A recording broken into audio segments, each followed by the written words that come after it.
Hi guys, welcome to the Four Kings One War Combat Room. I'm Glyn, aka the Wizard, and today we're going to have a look at an actual game and then we're going to give some commentary around what's going on.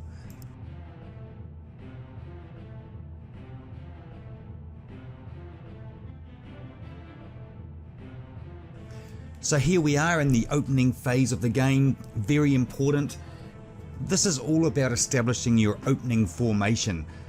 A formation from which you're going to battle off, so you kind of want to think about this as your defensive shield and I guess offensive shield from which you can perform hidden attacks.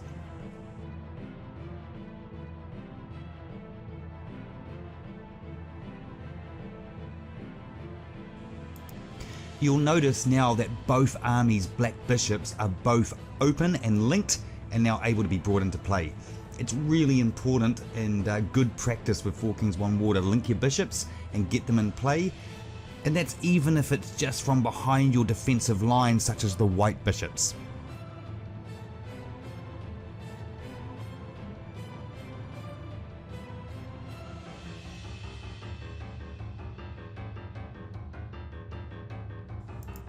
A lonely knight jumps out in the middle of the courtyard. Such a valuable, such a dangerous piece. You don't want to lose them this early in the game, so it's always really interesting to see somebody bring out a knight so early in the gameplay.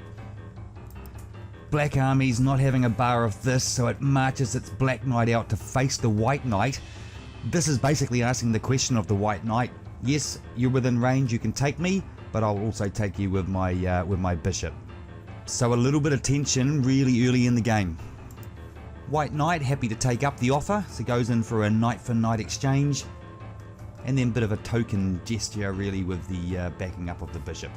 Easily dealt with though, simply just move the pawn out and of course block it. So first blood drawn.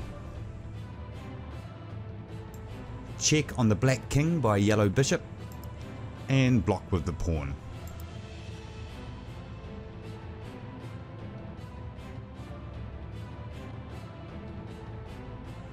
Interestingly, and probably due to the white army's decision to march a knight across the courtyard so early in the piece, I'd probably put black slightly ahead in regards to establishing their opening, with them basically now setting up what we call a trapline opening. So there is a video on the trapline opening. It's definitely worth watching. It's a formidable and very versatile position to be set up for on your opening. For those of you that are unfamiliar with the trapline, it's to do with, in this case, this black pawn protecting this green pawn on the bottom terrace, and on the other side it's to do with this green pawn protecting the black bishop. In Four Kings One War, if any pawn steps onto an outer terrace, that's any outer terrace, it's then committed to going to that outer terrace's back line, and then therefore seek an early promotion. So it's definitely worth watching the detail on the trapline, as it's a recommended opening.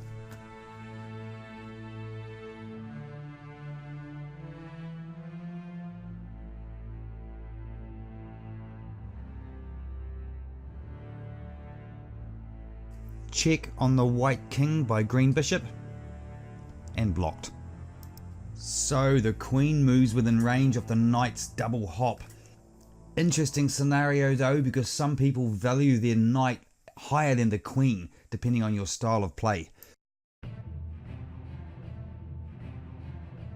Still, knight for queen, big exchange quite early in the game.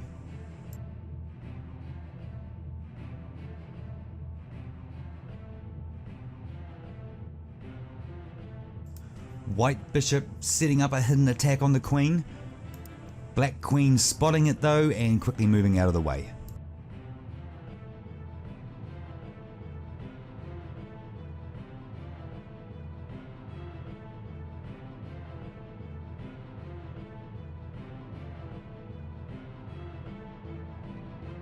Nice positioning from the green queen, basically parking herself behind what we call a gate. The reason we call this a gate is to do with the black pawn and the direction that this black pawn is travelling. Should anything land on this file here, all that needs to happen is the black pawn continues to move forward, which opens up the gate, and then the queen can strike from behind. Oh, and that's exactly what happens. Knight doesn't see it, jumps on that file. Black pawn moves out of the way, queen comes in for the kill.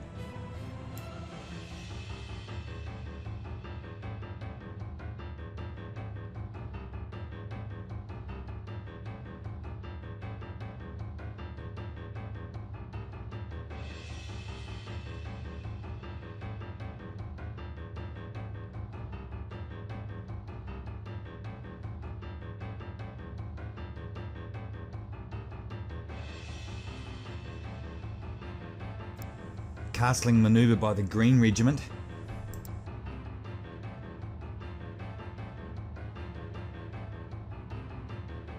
Bishop for bishop exchange, ending with a check on the white king.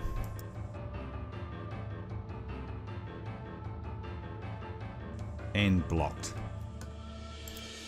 Check on the yellow king by the green queen. And probably also of some concern is a green knight now on the yellow army's back line.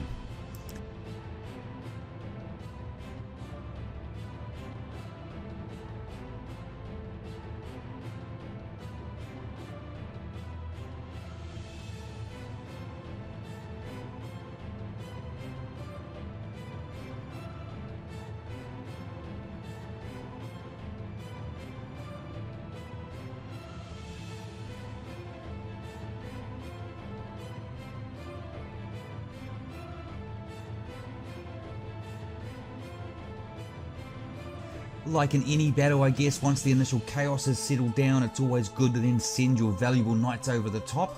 And certainly that's what seems to be going on here as both armies' knights start becoming a little bit more active in the mid-game. Check on the white king via the green knight's double hop and block with the pawn.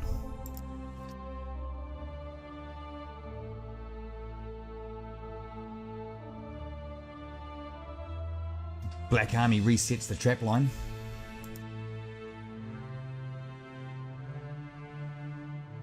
Check on green king via white knight.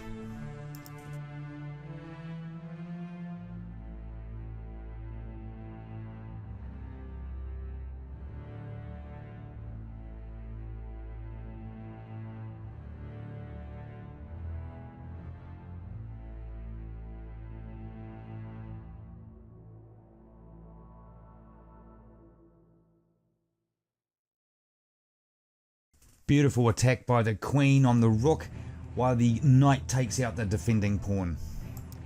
Personally love the queen and the knight as a attacking combination, very dangerous.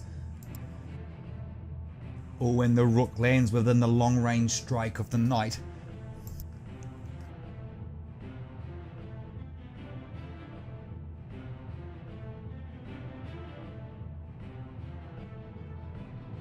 Check on the green king via the white knight's double hop.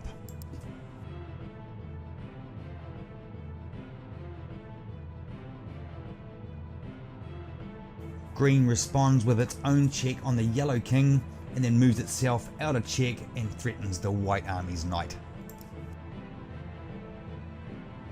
Oh, and a mistake from the rook as it moves in to attempt to protect the white knight from being taken by the king. But what it doesn't see is that all the bishop has to do is move in, block the protection from the rook, and then free the king up to be able to take that knight.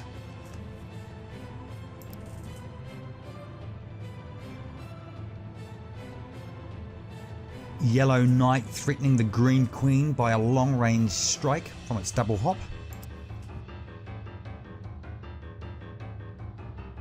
One green knight jumping to safety and threatening the yellow rook, while the other green knight jumps in to defend the queen and at the same time is putting the yellow king into check via a double hop. Interesting maneuver here because it's going to force the yellow knight in to take the queen. Obviously the second move is going to have to be getting the king out of check, and that's going to leave a decent exchange for the green army to clean up the yellow knight, leaving the no opponent's knights on the board, as well as being able to clean up the yellow rook.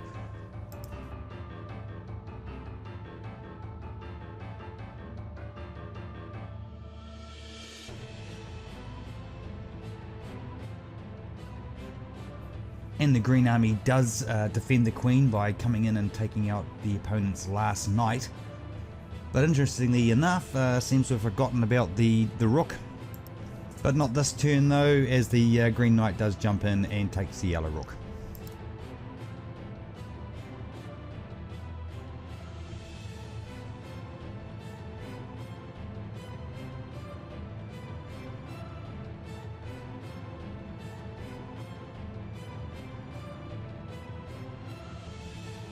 Green knight jumps in to put the king in check via a double hop, but unfortunately it's actually landed on a dangerous file that's actually under threat by the opponent's white bishop.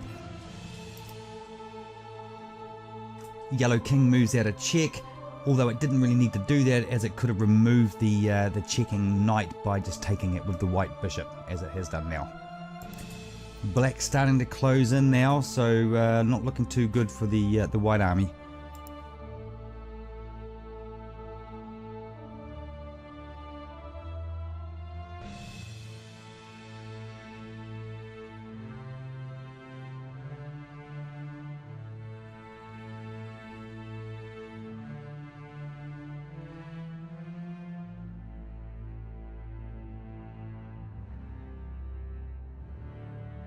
Check on the yellow king by the knight's single hop, although it has landed foolishly on a white diagonal that's protected by the bishop.